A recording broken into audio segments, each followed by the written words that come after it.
Okay, a very good afternoon to all of you. So in the last class, we have discussed about the system tasks and system functions.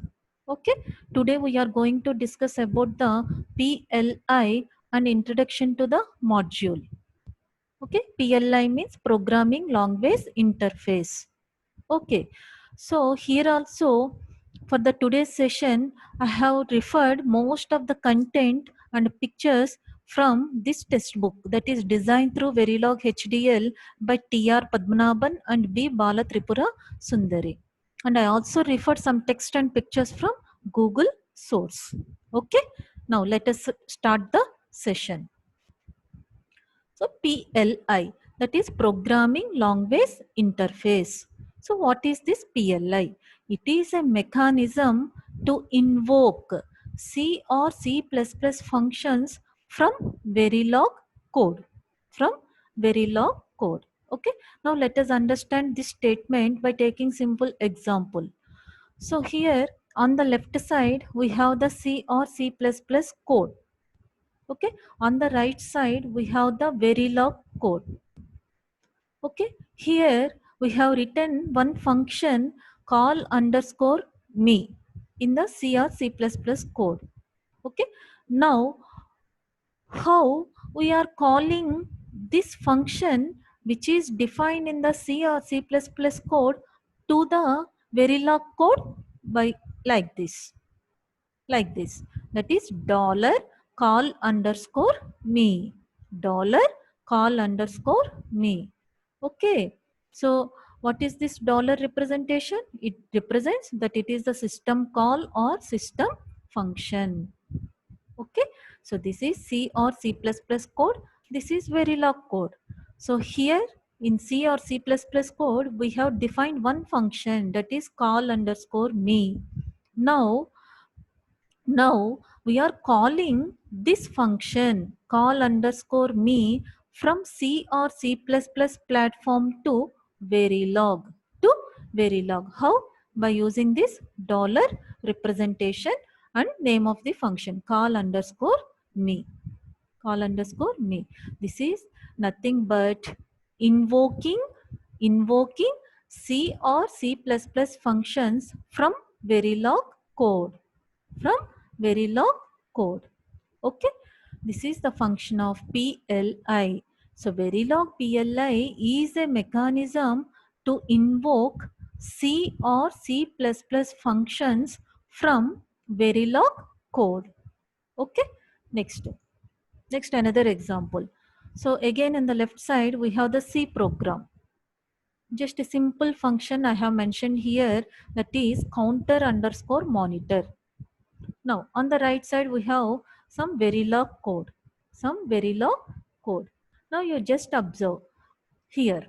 So here there is a dollar sign and the name of the function is counter underscore monitor. Okay, that means from the Verilog code, we are able to call this counter underscore monitor function which is available in the C or C++ code to the Verilog code.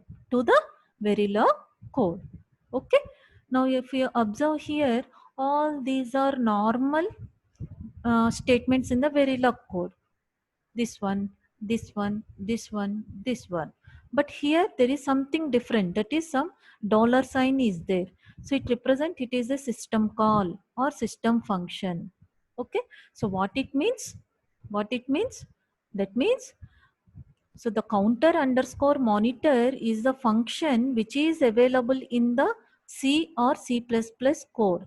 Now we are invoking this C or C++ function to the Verilog code by making this type of statement, that is dollar counter underscore monitor. Okay, did you understand? Okay, now you just see this one. During execution of the Verilog code by the simulator, whenever the simulator encounters user defined system tasks, that is the ones which start with dollar sign, then the execution control is passed to the PLI routine. Is passed to the PLI routine. Okay, that means whenever Verilog simulator observes this type of functions, functions which are starting with a dollar sign, then the execution control is passed to PLI, that is programming language interface. Then that will take care of, that PLI will take care of all these things. Okay, next. Now you just read out these statements. So the function which is invoked in Verilog code is called a system call. Is called a system call. This one. So what is the function which is invoked in the Verilog code? Dollar counter underscore monitor or dollar call underscore me. Okay. So the function which is invoked in Verilog code is called a system call. Okay. Next, an example of a built-in system call is dollar display, dollar stop, dollar random. Okay. So these are the examples of the already built-in system calls. Already built-in system calls, that is dollar display, dollar stop, dollar random. All these we have discussed in the previous classes. Yes or no? Okay. Next, PLI allows the user to create custom system calls also. Okay. Something that Verilog syntax does not allow us to do. Okay, what is this? PLI allows the user to create custom system calls also. Okay, something that Verilog syntax does not allow us to do. So some of these are power analysis, code coverage tools, modifying the Verilog simulation data structure, more accurate delays, custom output displays, co-simulation, design debug utilities, simulation analysis. Okay, all these comes under this one.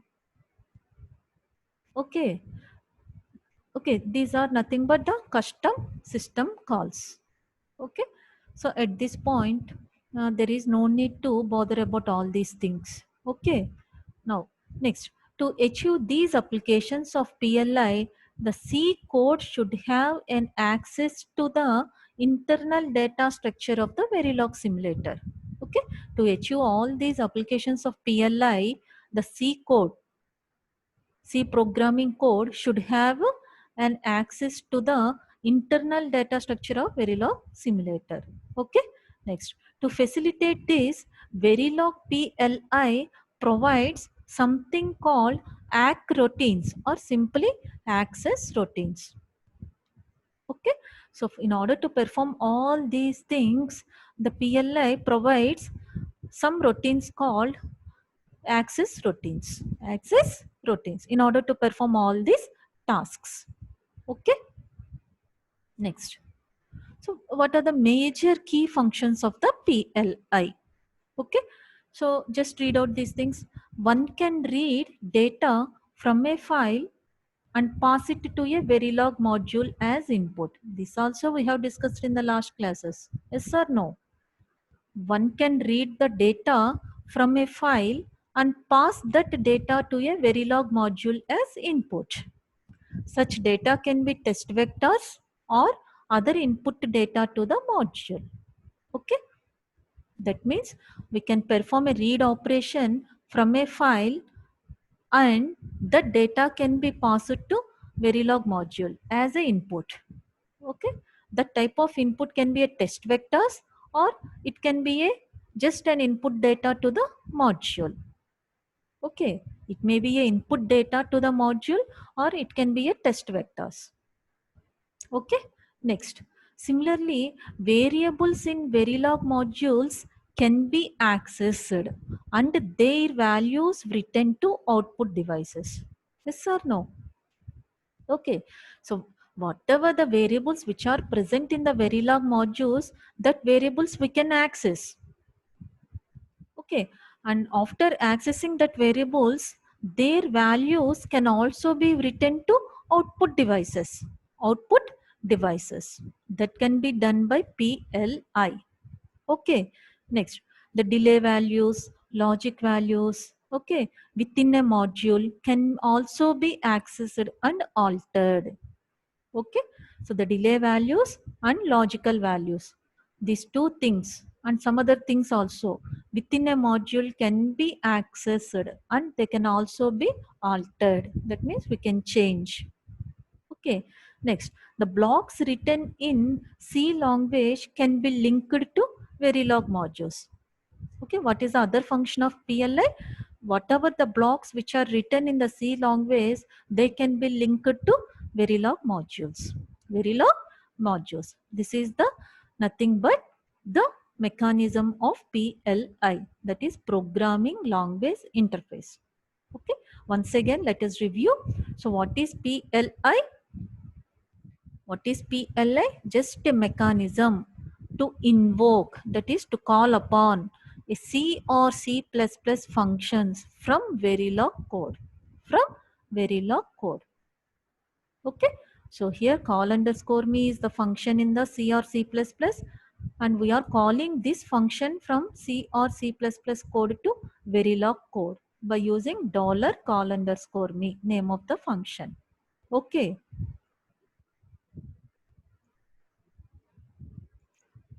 Okay, these are the main functions of the PLI. Okay, so what are the main functions? One can read data from a file and you can pass that data to the module which is present in the Verilog program as a input. Okay, the input can be the data can be a test vectors or it may be another input data to the module. Okay, and next, whatever the variables you represent inside the module, all those variables can be accessed and their values can also be, we can output to output devices, written to output devices. Next, the delay values, logical values which are present inside the modules can also be accessed and they can also be changed. Okay, and whatever the blocks which we have written in the C language, they can also be linked to Verilog modules. So all these functions are carried out by the PLI, that is Programming Language Interface. Okay, did you understand? Okay, next thing, we'll move to the next topic, that is module. So what is this module? This is very, very important. Okay, so what is module? In Verilog, any program which forms a design description is nothing but a module. Okay, so what is module? In Verilog, any program which forms a design description is a module. Okay, if you take the half adder, okay, so what is half adder? Which can perform addition of 2 bits, that means 2 inputs. It will produce 2 outputs, sum and carry. Now how you can describe the half adder? It consists of 2 inputs, 2 outputs. And what is our output expression for the sum? Sum is equal to A XOR B. And what is the output expression for the carry? A and B. Okay, so all this comes under the design description, is it not? So whatever I have explained now about the half adder, that is nothing but the description of the design, description of the half adder design. Yes or no? So whatever we are describing the logic circuit, that forms the module. That forms the module.